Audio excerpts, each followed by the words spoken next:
The two men will hold talks on a range of issues, expected to also include defence, energy and science, at the Brize Norton RAF base in Oxfordshire.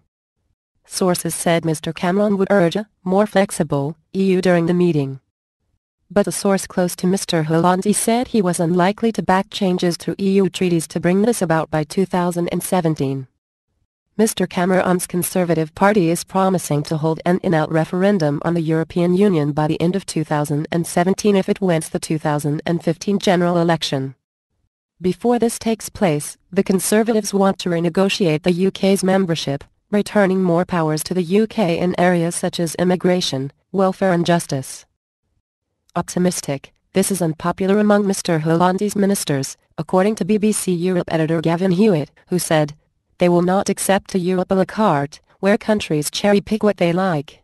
UK officials sought to play down the differences between the two men, holding the first UK-France summit since Mr. Hollande became president in 2012, saying, "We have seen over a period of months now increasing recognition around Europe about the need for treaty change.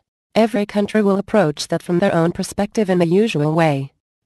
Mr. Cameron was optimistic and takes a very positive approach to the changes that he wants to see, a source added. The Prime Minister is expected to make the argument for greater deregulation within the EU and a change of relationship between Brussels and countries not in the Eurozone, including the UK. However, a source close to Mr. Hollande signaled that it was very, very unlikely he would agree to treaty changes by 2017. After Friday's talks, the two leaders will hold a joint press conference and have a working lunch in a local pub.